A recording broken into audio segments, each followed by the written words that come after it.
व माझ्यापेक्षा लहान वयाच्या माणसाने बाबासाहेब आंबेडकरांना बघितलेलं नाही, वाचलेलं आहे, ऐकलेलं आहे, पण प्रति बाबासाहेब आंबेडकर आपल्या समोर आज उभा राहिले आहेत। हीच भावना मनात घेऊन आज आम्ही समतावादी महासंघाच्या वतीनं वंचित बहुजन आघाडीमध्ये सामील होत आहे असे पत्र आम्ही आमचे अध्यक्ष अतुलदादा चव्हाण व आम्ही पहिल्यांदा बाळासाहेब साहेबांना देत आहे।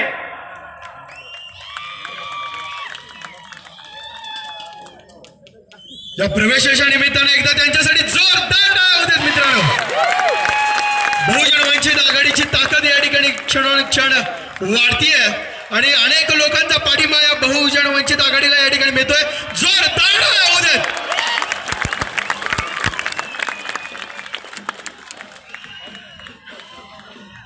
मित्रांनो, मी एक मातक समाजाचा कार्यकर्ता आहे।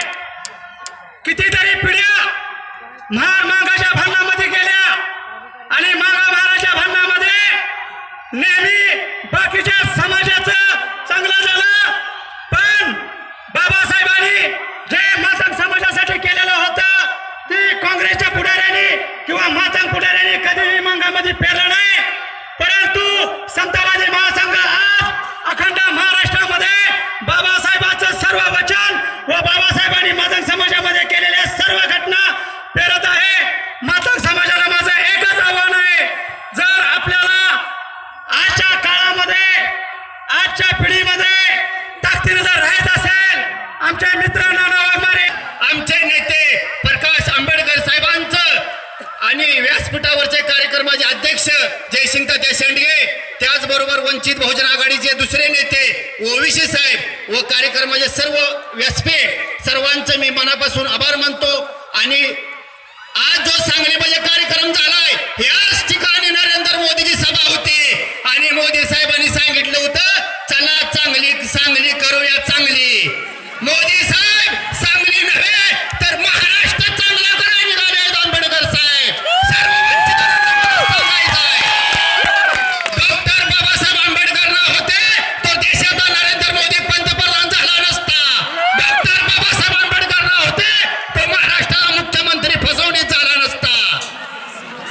डॉक्टर बाबासाहेब आंबेडकर ना होते तर तुमच्या समोर विनायक मासा उभा राहून बोलू शकला नसता। त्यासाठी आपल्याला डॉक्टर बाबासाहेब आंबेडकरांनी जो संविधान लिहिलंय सर्वांना मताचा तेवढाच अधिकार आहे। सर्व वंचित समाजाला मला सांगायचं आहे, वंचित बहुजनांचं सरकार आणल्याशिवाय आपल्याला पर्याय नाही। माझ्या मित्रांनी सांगितलं नानासाहेबांनी आमच्यावर अन्याय होतोय, धनगर समाजावर कमी अन्याय झाला नाही, धनगर समाजावर भयंकर अन्याय झालाय। फक्त या अन्यायाला कोण रोखू शकत असेल तर फक्त प्रकाश आंबेडकर साहेब रोखू शकतात। मी आजच व्हॉट्सअपवर एक क्लिप बघितली, व्हॉट्सअपवर आजच आलते आंबेडकर साहेब सोलापूरची सभा होते, देशाचे पंतप्रधान म्हणत होते कि मेरे धनगर समाज के पीठ में खंजीर खुपसा है, मैं धनगर समाज को न्याय देना चाहता हूं। म्हणजे कधी लोकसभा जेव्हा होती तेव्हा अरे मोदी साहेब फडणवीस साहेब 5 वर्ष झाले, त्यांच्यापेक्षा अगर धनगर समाजावर कोणी अन्याय केला असेल तर या फडणवीस सरकारनं अन्याय केला आहे। त्यासाठी आपल्या सर्वांना विनंती आहे, धनगर असेल, महार मांग चांभार कुमार तेली मुसलमान सर्व समाजांना, दलित बहुजन असेल सर्वांना वंचित बहुजन आघाडी शिवाय पर्याय नाही। आणि जो लोकसभेचा उमेदवार असेल 100% वंचित बहुजन आघाडीचा खासदार असल्याशिवाय राहणार नाही। तुमच्या सर्वांच्या साक्षीने सांगतो, उद्याचा महाराष्ट्राचा मुख्यमंत्री कोण असेल तर फक्त प्रकाश आंबेडकर साहेब असतील। आज गेले डॉक्टर गुरुसाहेब अमोल पांढरे सर गेले 15-1 महिना झटतात सर्वसामान्यांना। मला सांगायचंय मागच्या सभेला जे पंतप्रधान मोदीची सभा होती त्या सभेला मी सुद्धा होतो। मित्रांनो गाडीला 3000 रुपये भाडे दिलतं, आज सर्व जिल्ह्यातून गाड्या आलेत।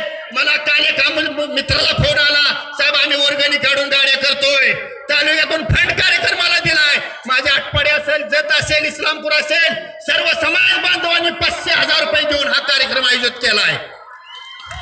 मित्रांनो अगर पैसे पदार्थ देऊन कार्यक्रम इतका मोठा होत असेल तर पंतप्रधान सुद्धा वंचित बहुजन आघाडीचा असेल। कुठलीही सभा तुम्ही विचार करा, कार्यकर्त्यांना गाड्यासाठी पैसे दिले जातात. मी एक सोलापूरला बघितलं, पंढरपूरला बघितलं, औरंगाबादची सभा बघितली. तर मित्रांनो, इथं कार्यकर्ता पदरचे पैसे घालून येतोय. सर्वांना माहित झालंय, माझ्या शेतकरी बांधवाला माहित झालंय, वंचित बहुजन आघाडीचं सरकार आलं तर शेतकऱ्याचं कल्याण होईल. अन्यथा भाजप सरकारमध्ये जोपर्यंत राहतील तोपर्यंत शेतकऱ्याला फाशी घेतल्याशिवाय पर्याय नाही. त्यासाठी सर्व समाज बांधवांना विनंती करतो, सर्व शेतकरी बांधवांना विनंती करतो, वंचित बहुजन आघाडी शिवाय आपल्याला पर्याय नाही. वंचित बहुजन आघाडी शिवाय दुसरं कोणी आपल्याला वाचवू शकत नाही. अगर वंचित बहुजन आघाडी आपण मोठी नाही केली तर तुम्ही बघितलं की संविधानचं काय करायला निघाले. त्यासाठी सर्वांना तुम्हाला विनंती एकच करतो, आज शपथ घ्या,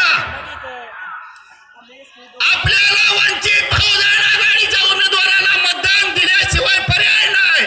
इथं बसलेले हात वर करून शपथ घ्या, जो कोण वंचित बहुजन आघाडीचा उमेदवार असेल त्यालाच मी मतदान देणार, अन्यथा दुसऱ्या कुणाला देणार नाही.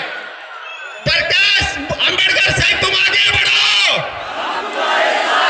प्रकाश आंबेडकर साहेब तुम आगे बढ़ो, हम तुम्हारे साथ हैं, ओबीसी साहेब तुम आगे बढ़ो, हम तुम्हारे साथ हैं. इथंच थांबतो. जय हिंद, जय मल्हार, जय भीम.